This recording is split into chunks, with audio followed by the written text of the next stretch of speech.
তোমরা তো ব্যথা পাবা, ব্যথা পাবা তো, বসো না, বসো না, সবাই বসতে পারলে তোমাদের কি, বসো বসো। এটা এটা এটা আমি এখন পরিকল্পিতও কিছু হতে পারে এই ধারণাও করতে হবে আমাদের। আসসালামু আলাইকুম দর্শক, সিলেটে মিজানুর রহমান আজহারি হুজুরের মাহফিলে কিছু পোলাপান বিশৃঙ্খলা করে। দর্শক, মিজানুর রহমান আজহারি হুজুর যখন সেই সমস্ত পোলাপানদেরকে বিশৃঙ্খলা করতে নিষেধ করে, তখন তারা আরো বেশি করে বিশৃঙ্খলা করতে শুরু করে। এক পর্যায়ে হুজুর বুঝতে পারে যে এই সমস্ত পোলাপান কাদের পোলাপান। এক পর্যায়ে হুজুর মাহফিল শেষ করতে বাধ্য হয়। দর্শক, আপনারা অবশ্যই কমেন্ট করে জানাবেন যে এই পোলাপানগুলো কাদের পোলাপান ছিল। দর্শক, সেখানের ঘটনাটি আপনারা দেখতে পাবেন। সাথে সাথে দর্শক, সিলেটের মাহফিল নিয়ে ডক্টর ফয়জুল্লাহ কি বলেছে সেটা আমি আপনাদেরকে দেখাবো। তাই দর্শক, ভিডিওটি সম্পূর্ণ দেখবেন এবং বেশি বেশি শেয়ার করে অন্যকে দেখার সুযোগ করে দিবেন। চলুন দর্শক, সর্বপ্রথম আমরা দেখেছি সিলেটের সেই মাহফিলে আসলে কি ঘটনা ঘটেছিল।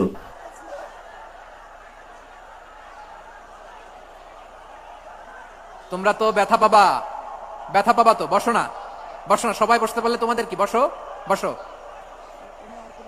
এটা এটা এটা আমি এখন পরিকল্পিতও কিছু হতে পারে এই ধারণাও করতে হবে আমাদের।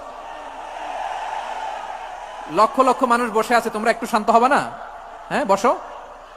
আর 2টা মিনিট একটু কোঅপারেট করো, 2 মিনিট, 2 মিনিট একটু কোঅপারেট করো। জি জি, পুলিশ ভাইরা, হ্যাঁ, আস্তে আস্তে, জি, বসে বসে যাবে, হ্যাঁ, ঠিক আছে, 2 মিনিট, 2 মিনিট। এই বিভাগে আমার আর আসা হবে না, আমি একবারই তো আসলাম, সো যা বলার তো আমি এখনই বলতে হবে। এমন না যে আমি আবার সুনামগঞ্জে আসবো, হবিগঞ্জে আসবো। খুবই গুরুত্বপূর্ণ কয়েকটা কথা আমি রাখবো তোমাদের সামনে। বসো, শেষ করে দিব, এই তো আর 10 মিনিট সময় আছে আমার হাতে। বসো, মাশাআল্লাহ, এই ঠিক আছে, বসো বসো বসো। প্রিয় ভাইরা, উদউ ইলা সাবিলি রাব্বিকা বিল হিকমা, আমরা হিকমতের সাথে দাওয়াতি কাজ করতে চাই। হিকমা মানে কি? হিকমা মানে হচ্ছে knowledge plus common sense equals to হিকমা। আল্লাহর দেয়া কোরআন সুন্নাহ এবং আপনার কমন সেন্স দুইটাকে একসাথে মিক্স করলে এটা প্রজ্ঞা হিসেবে রিফ্লেক্ট করে। শুধু কোরআনের আয়াত মুখস্থ করলেই হবে না, হাদিস মুখস্থ করলেই হবে না, এটা কিভাবে উপস্থাপন করতে হবে সেটাও জানার দরকার আছে না নাই? কি বলতে হয়, কতটুকু বলতে হয় সেটাও জানার দরকার আছে না নাই? সেটার নাম হচ্ছে হিকমা, প্রজ্ঞা। এই প্রজ্ঞার সাথে, বিচক্ষণতার সাথে আমাদেরকে দাওয়াতি কাজ করতে হবে। বিষ্ণু ইসলামের দাওয়াতি কাজের পন্থা দুই একটা শেয়ার করে আলোচনার ইতি টানবো ইনশাআল্লাহ। হ্যাঁ, পেয়েছি, আর হাত দেখানো লাগবে না, বসো বসো। আমি মেহেরবানি করে ড্রোন কভারেজ আপাতত বন্ধ করতে বলবো, আপাতত সরিয়ে ফেলেন। ড্রোন দেখলেই সবাই হাত দেখায়, হ্যাঁ, চলে যাক। আমার দিকে তাকান, মাশাআল্লাহ, এই তো ঠান্ডা হয়ে গেছে। হ্যাঁ, এদিকে তাকাও। আমার প্রিয় ভাইরা,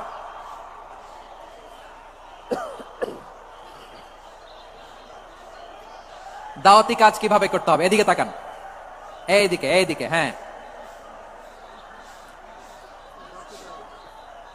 এইদিকে তাকান, এইদিকে, ঠিক আছে। দাওয়াত দিতে হবে গ্রাজুয়ালি। তাকিয়েছেন আমার দিকে, তাকিয়েছেন সবাই, মাশাআল্লাহ, ভেরি নাইস অডিয়েন্স, মাশাআল্লাহ। গ্রাজুয়ালি দাওয়াত দিতে হবে, একবারে সব না। অনেকে নতুন দিনে ফিরে আসে, আজীবন খারাপ কাজ করেছে, অন্যায় অবিচার জুলুম করেছে, তার জন্য দিনে ফেরার রাস্তা খোলা আছে না নাই? সে যখন ইসলামে আসে একবারে আপনি সব চাপিয়ে দেবেন না।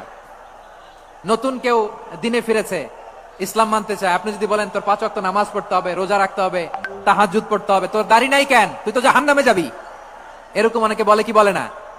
বলা যাবে না, এগুলো বলবেন না। দাওয়াত দিতে হবে গ্রাজুয়ালি, ধীরে ধীরে মানুষকে বোঝাতে হবে। এটা কি কোরআনের মাজলিসের পরিবেশ হইল? এই সিলেট, এই তোমরা তো আগের 2 প্রোগ্রামকে ছাড়াই গেলা, বসো না, একটু শান্ত হয়ে বসো না, একটু শান্ত হও, একটু স্থির হও না। দর্শক, এই সমস্ত পোলাপান কাদের পোলাপান অবশ্যই কমেন্ট করে জানাবেন। চলুন দর্শক, এবার আমরা দেখেছি ডক্টর ফয়জুল্লাহ কি বলেছে। তবু কানে শুনে যেটা বুঝলাম, যেমন সাম্প্রতিক সময়ে তাকে নিয়ে হয়তো কোনো একটা বক্তব্যের শব্দচয়ন, দলীয় না, দলীয় ছাড়া ধর্মীয় শব্দচয়ন, সেটাকে নিয়ে অনেকে বিতর্কিত করছে আলেমদের মধ্যে। কেউ কেউ 10 লাখ টাকা তার মাথা কেটে দেওয়ার জন্য বরাদ্দ করেছে। তো সেই জায়গায় উনি তার বক্তব্যে ক্লিয়ার করেছেন, পেকুয়া এবং যশোর ছাড়া উনি তো আর কোথাও এখন বক্তব্য দেয়নি। তো বাংলাদেশে আসার পরে এই 2 মাহফিলে যেই শব্দচয়নটা ওনারা প্রচার করছে, আমি এটাকে দ্বিতীয়বার বলে প্রচার করতে চাই না। আপনারা নিশ্চয়ই জানেন রাসূল সাল্লাল্লাহু আলাইহি ওয়াসাল্লামের সম্ভবত কোনো একটি বিষয় নিয়ে, ভাষাগত বিষয়, ইংলিশে কি উচ্চারণ করেছে, বাংলায় কি করেছে। আমি যেটা বুঝতে পেরেছি সেরকম একটা শব্দচয়নকে পাবলিক এই আওয়ামী লীগের দোসররা আর বিশেষ করে আজহারির যারা মানে ভালো করলেও খারাপ মনে করেন সেই মানুষরা তার পিছনে লেগে 6 বছর আগের কোনো একটা অডিও ক্লিপ আবারও শুনবেন, 6 বছর আগে লাগানো অডিও আর এই বছরের মাহফিলের ভিডিও মুখের সাথে মিলিয়ে তারপরে সেটাকে প্রচার করছে যে আজহারি আবার বাংলাদেশে এসে এই কথা বলেছেন। প্রথম কথা হচ্ছে ওই কথাটা হালাল, ওই কথাটা বিতর্কিত, ওই কথাটা কি সেটা তো আরো পরের বিষয়। আদৌ সে এবার মাহফিলে এসে বলেছেন কিনা, তো 6 বছর আগে তো কত কথাই তার আমরা শুনেছি, সেগুলো নিয়ে আলোচনা হয়েছে, তর্ক বিতর্ক হয়েছে, আজহারি ভাই নিজের পক্ষ থেকে তিনি তার স্টেটমেন্ট দিয়েছেন, এরপরে তো আর সেই বক্তব্যের কোনো বিষয় থাকে না। তো আমার কাছে ভালো লেগেছে আজকে জানতে পারলাম গতকালকের মাহফিলে, আমিও অবাক হয়েছিলাম যে এরকম মিথ্যার উপরে কি সব চলছে। তো আমি সেখানে এসে আমি দেখতে পেলাম যে না, আজহারি ভাই এটা ক্লিয়ার করেছেন, যেটা আমি বুঝতে পেরেছি।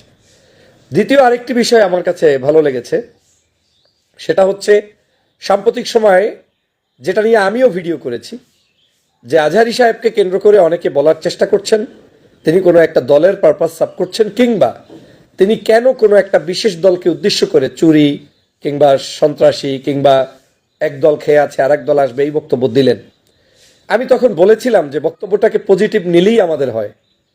একজন ইসলামিক স্কলার কি বলবে কি বলবে না সেটা আমাকে জিজ্ঞেস করে কেন বলবে? এই দেশে আওয়ামী লীগের আমলে কত ইসলামিক স্কলার ডাইরেক্ট আওয়ামী লীগের নাম নিয়ে আওয়ামী লীগের বিরুদ্ধাচারণ করে আওয়ামী লীগের অন্যায়ের বিরুদ্ধে কথা বলেছে না? তো তখন কথা বলা যদি কারোর জন্য জায়েজ হয়, সেই কথাটা বিএনপি আসলেও বলবে, জামাত আসলেও বলবে, চরমনাই আসলেও বলবে, হেফাজত আসলেও বলবে, কেয়ামত পর্যন্ত যত বড় শক্তিশালী শাসক আসুক না কেন তিনি তার বক্তব্য দিয়ে যাবেন, সেটা বাধা দেওয়ার কারো অধিকার নাই। তো আজহারি সাহেব কালকের বক্তব্যে ক্লিয়ার করলেন, আমি যেটা ক্লিয়ার আগেই করেছি। আমার বক্তব্যটা এরকম ছিল যে একদল গেছে আর দল আসবে, তো আরেক দল কে আসবে আমরা কি জানি? আপনি কি নিশ্চিত হয়ে গেলেন যে আপনি আসবেন? আমি কি নিশ্চিত হয়ে গেলাম আমি আসব? আমাকে অনেকেই মনে করেন আমি বিএনপির নমিনেশন পেয়ে এমপি হব, মন্ত্রী হব, ভালো কথা। আমি কি নমিনেশন পেয়েছি? এমপি মন্ত্রী হয়েছি? আমি কি এখন পর্যন্ত সবকিছু আমার হয়ে গিয়েছে? না। তা এখন যতক্ষণ পর্যন্ত আমার এটা না হবে ততক্ষণ পর্যন্ত আপনি কোনো অবস্থাতেই বলতে পারেন না যে আপনি চলে আসছেন। তো আজহারি সাহেব যাদের কথা উল্লেখ করে বলেছেন, আমি তো মনে করি সে জামাতের উদ্দেশ্যেও বলতে পারে, সে চরমনার উদ্দেশ্যে বলতে পারে, সে হেফাজতের উদ্দেশ্যে বলতে পারে, যে কোনো 40টা। গতকালকে তিনি ব্যাখ্যা দিয়ে বলেছেন যে বাংলাদেশে প্রায় নিবন্ধিত 40টা 39টা রাজনৈতিক দল আছে। উনি সবার উদ্দেশ্যে করেই এই কথা বলেছেন যে যারাই আপনারা রাষ্ট্র ক্ষমতায় আসবেন, আমরা চোর চাই না, ডাকাত চাই না, দুষ্ট মানুষ চাই না। তো শুধু শুধু গা মাখানোর তো প্রয়োজন নাই। আর এই গা মাখা অভ্যাস যদি আমরা পরিবর্তন করতে না পারি তাহলে আমরা ভালো মানুষের কাতারে যেতে পারবো না। এই গা মাখানোর অভ্যাসটা আওয়ামী লীগের ছিল। যা বলতেন সবকিছুতে রাজাকার, যা বলতেন সবকিছুতে আলবদর, যা বলতেন সবকিছুতে আল শামস, যা বলতেন সবকিছুই দেশদ্রোহী, যা বলতেন সবকিছুতে জঙ্গিবাদী, যা বলতেন তাতেই মনে করতো যে আপনি অন্য একটা দলের ট্যাগ নিয়ে বসে আছেন। না রে ভাই, আমি নামাজ পড়ে আমি বিএনপি করব, আমি আওয়ামী লীগ করবো, আমি জামাত করব, এর সাথে তো দল করছি, এই দলটা বাদ যেতে পারে না। তার মানে কি, যদি কেউ নামাজ পড়ে ভিন্ন ট্যাগ লাগানো হয় তার মানে নামাজ শুধু তার জন্য না, আপনার জন্য, আমার জন্য, সবার জন্য। দিনই মাহফিল আসবে, মাহফিল সবার জন্য। অতএব গতকালকের আজহারি ভাইয়ের এই বক্তব্যটাও আমার কাছে চরমভাবে ভালো লেগেছে, চরমভাবে। আমি স্পষ্ট হয়েছি এবং জাতি তার কাছ থেকে একটা সঠিক দিক নির্দেশনা পেল এবং তিনি স্পষ্ট করেছেন যে তিনি যা বুঝতে পেরেছি তিনি কোনো রাজনৈতিক দলের এজেন্ডা বাস্তবায়ন কিংবা রাজনৈতিক দল করবেন এরকম চিন্তা তার এখন পর্যন্ত নেই, প্রশ্নই আসে না। এই জাতীয় কথা যারা বলেন তারা সবসময়ের জন্য খারাপ আচরণ করছেন। আমি আজকের এই মাহফিলকে কেন্দ্র করে গতকালকের, ভাই একটু আসেন, গতকালকের এই মাহফিলকে কেন্দ্র করে আমরা, আপনারা জানেন যে বাংলাদেশের বিভিন্ন পত্রপত্রিকায় বা বিভিন্ন লিঙ্কে হয়তো আসতে পারে যে মাহফিল কেমন হয়েছে, মাহফিলের মধ্যে মানুষজনের ভিড়াভিড়ি কেমন ছিল। এই প্রসঙ্গে একটু কথা বলতে চাই। মাহফিলের ভিতরের পরিবেশ অত্যন্ত সুন্দর ছিল, কোনো সমস্যা ছিল না, সব সুন্দর ছিল। আমি বারবার বলছি, আমাদের তরুণ সমাজ এখন সিনেমা হলে যায় না, কম যায়, এখন আড্ডাবাজিতে যায় না, তাফসির মাহফিলে আসে। আমাদের শিশুরা এক সময় মসজিদে যেত না, এখন মসজিদে যায়, সাইকেল উপহার পায়। এখন স্বভাবতই আপনার মতো সেই আগের নীরব নিস্তব্ধ পরিবেশটা একটু হলেও বিঘ্নিত হবে এজন্য যে বর্তমান সময়ের প্রজন্মের ছেলে সন্তানরা তারা একটা পরিবেশ থেকে ভিন্ন পরিবেশে আসে। তো যখন ভিন্ন পরিবেশে আসে, সে ভিন্ন পরিবেশটা তাকে শিখতে যে সময় দরকার, সেটা এখনো আমার যুবকদের হয়ে ওঠেনি। প্রথম মন্তব্য হচ্ছে, মাহফিলগুলোতে এসে যারা একটু কেওয়াজ করার চেষ্টা করে, ছবি তোলার চেষ্টা করে, লাইভ তোলার চেষ্টা করে, আজহারি ভাইকে দেখার চেষ্টা করে, সেই চেষ্টার অংশ হিসেবেই সিলেটেও গতকালকের প্রচুর যুবক তরুণদের একটা উৎসাহ উদ্দীপনা ছিল, এবং সিলেটবাসীর পক্ষ থেকে দাবি ছিল 9:30টার মধ্যে প্রোগ্রামও শেষ করতে হবে। তো 9:30টার মধ্যে প্রোগ্রাম শেষ করা এবং সেই 9:30টার মধ্যে আলোচনাও শেষ করা, এটা একটু টান টান মানে পরিস্থিতি ছিল, যে আজহারি ভাইয়ের পক্ষে 9:30টার মধ্যে যদি এখন সবাইকে আবার থামাইতে হয়, যারা যারা একটু ওখানে ধরেন শব্দচয়ন বা সাউন্ড ক্রিয়েট করছেন, সেই জায়গায় কোনো অবস্থাতেই সম্ভব ছিল না। এটা হচ্ছে একটা দিক। সেই দিক থেকে আজহারি ভাইয়ের সেই মাহফিলের একেবারে শেষ অংশে তিনি হয়তো চাইলে আর সর্বোচ্চ 5 মিনিট আলোচনা করতে পারতেন। তিনি সেই আলোচনাটার পরিবেশ বিবেচনায় নিয়ে আরো 9:30 বেজে গিয়েছেন, তিনি সেখানে একটা অংশের শেষ পর্যায়ে এসে বলেছেন যে, জেনজি তাহলে তোমাদের কথা মনে থাকবে, আমি তাহলে এখন মুনাজাত করে দিচ্ছি, এবং মুনাজাত করে তিনি এইখান থেকে বিদায় নিয়েছেন। এতটুকুই মাহফিলে সংগঠিত হয়েছে। তবে এটাও ভাবার মানে প্রয়োজন আছে যে আপনাদেরকে মনে রাখতে হবে, আওয়ামী লীগের দোসররা পালায় নাই। আওয়ামী লীগের দোসররা যারা ইসলামের দুশ্মন ছিল, যারা ধর্মের দুশ্মন ছিল, যারা আজহারির প্রোগ্রামকে নস্যাৎ করতে বিভিন্ন সময়ে সচেষ্ট ছিল, তারা কিন্তু কোনো অবস্থায় এখন পর্যন্ত পূর্ণাঙ্গভাবে পালিয়ে যায় নাই। অতএব কেউ যদি টুপি লাগিয়ে, জুব্বা লাগিয়ে, দাড়ি লাগিয়ে আপনার প্রোগ্রামে এসে অন্য ধরনের কোনো ষড়যন্ত্র করতে চায়, একসময় তো আওয়ামী লীগ অস্ত্রসহ ষড়যন্ত্র করেছে, সরাসরি পুলিশ দিয়ে ষড়যন্ত্র করেছে, মাহফিলকে বানচাল করার জন্য 144 ধারা জারি করেছে। এখন তো আর ওদের হাতে ওই পাওয়ারটা নাই, এখন 144 ধারা জারি করতে পারে না, পুলিশ কথা বললে শোনে না, ওদের কথায় কোনো মানুষ কান দেয় না। এখন করবে কি? এখন করতে পারে একটাই, শয়তানি সুরাত ধারণ করে কোনো জায়গায় ভিন্ন দলের নামে, ভিন্ন মতের নামে, ভিন্ন আদর্শের নামে এই সব পরিবেশ নষ্টের জন্য ঢুকতেও পারে। তবে প্রথম মতামতটাই আমি গুরুত্ব দিচ্ছি, এজন্য আমি যুবকদেরকে এই প্রোগ্রামগুলোতে চাই, তারা আসুক। কিন্তু যুবক ভাইয়েরা, তোমাদের কাছে অনুরোধ, মাহফিলে ভালো পেতে গিয়ে মাহফিলের পরিবেশ যাতে নস্যাৎ না হয়, সেজন্য আমার ব্যক্তিগতভাবে আজকের মাহফিলকে কেন্দ্র করে 2-1টি পরামর্শ থাকবে। নাম্বার 1 পরামর্শ হচ্ছে, ইনশাআল্লাহ আগামী দিনগুলোতে, আমি জানি না এই পরামর্শ আমি দিচ্ছি, আয়োজক কমিটি যারা, তারা কিভাবে নেবেন তাদের ব্যাপার। প্রথম পরামর্শ হচ্ছে, আপনারা যে মাহফিলগুলো করবেন, মাহফিলের স্টেজের পর থেকে কমপক্ষে 10,000 মানুষ, যেই মানুষরা ওই মাহফিল আয়োজক কমিটির পক্ষ থেকে আয়োজন যারা করছেন, তারা সেখানে সুষ্ঠু সুন্দরভাবে আপনাদের লোকেরাই সেখানে ওয়াজ শোনার জন্য সামনের সারিতে থাকবে।